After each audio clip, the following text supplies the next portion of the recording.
भारत समेत दुनिया के कई देशों में डायबिटीज के मरीजों की तादाद लगातार बढ़ रही है, लेकिन इसके साथ ही डायबिटीज केयर का बाजार भी बढ़ता जा रहा है।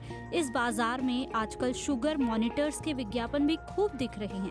अक्सर इसकी सिफारिश उन लोगों के लिए भी की जाती है जिन्हें डायबिटीज नहीं है, लेकिन शीर्ष डॉक्टर्स का कहना है कि जिन्हें डायबिटीज नहीं है उनके लिए ये शुगर मॉनिटर जरूरी नहीं है।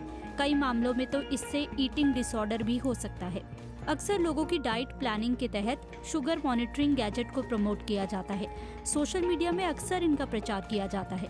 ब्रिटेन में ZOE जैसी कंपनियां ऐसे मॉनिटर का प्रचार करती हैं। लेकिन ब्रिटेन की नेशनल हेल्थ सर्विस के डायबिटीज सलाहकार प्रोफेसर पार्थ का कहना है कि इस बात की कोई पुख्ता सबूत नहीं है कि जो लोग डायबिटीज के शिकार नहीं हैं, उनके शुगर नियंत्रण में इसकी कोई भूमिका है। ZOE का कहना है कि इस संबंध में रिसर्च अपने शुरुआती दौर में है, लेकिन ये अत्याधुनिक तकनीक है।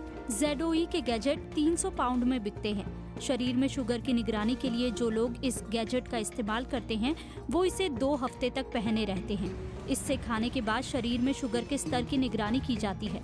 ZOE का कहना है कि ये टेस्ट ये पता करने में मददगार होता है कि 2 अलग-अलग लोगों का शरीर एक ही भोजन के प्रति बिल्कुल अलग तरीके से प्रतिक्रिया कर सकता है। मिसाल के तौर पर खाने में कार्बोहाइड्रेट लेने के बाद किसी शख्स के खून में शुगर का स्तर दूसरे शख्स के खून के स्तर से ज्यादा हो सकता है। इससे किसी व्यक्ति को खाने की चीजों के चुनाव में मदद मिल सकती है। लेकिन रिसर्चर्स का कहना है कि गैर डायबिटिक रेंज में शुगर के स्तर में बहुत ज्यादा बढ़ोतरी और कमी से जुड़े आंकड़ों को अभी तक ठीक से समझा नहीं जा सका है। ZOE जैसी कंपनियों के आलोचक भी मानते हैं कि कंटिन्यूअस ग्लूकोज मॉनिटर यानी CGM लोगों को ब्लड शुगर से निजात पाने और आहार में परिवर्तन के लिए प्रेरित कर सकता है। लेकिन कुछ डॉक्टर इस बात को लेकर चिंतित हैं कि ZOE के प्रोडक्ट इस्तेमाल करने वाले लोग ऐसे भोजन में कटौती कर रहे हैं जो उनके स्वास्थ्य के लिए फायदेमंद है। लोगों को लगता है कि इससे उनके ब्लड शुगर में बढ़ोतरी हो सकती है।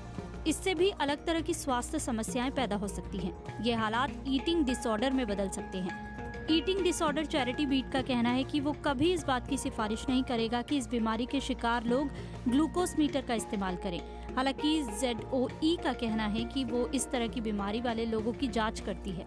ZOE ने अपने प्रोग्राम से होने वाले बदलावों पर एक अध्ययन किया है, लेकिन अभी तक ये प्रकाशित नहीं हुआ है। हालांकि आलोचकों का कहना है कि ये अध्ययन ये सारे पहलुओं को सामने लाने में नाकाम है, जैसे टेस्ट के आधार पर बनाई गई पर्सनलाइज्ड डाइट्स के नतीजे और सपोर्ट और कोचिंग के बाद के नतीजों में अंतर। डॉक्टर्स का कहना है कि चूंकि इस अध्ययन के अलग अलग पहलुओं को साबित नहीं किया जा सकता, इसलिए लोगों को ज्यादा फल और सब्जियां खाने की जरूरत है। ZOE भी लोगों को ज्यादा से ज्यादा साबुत अनाज और कम प्रोसेस्ड फूड खाने की सलाह देती है।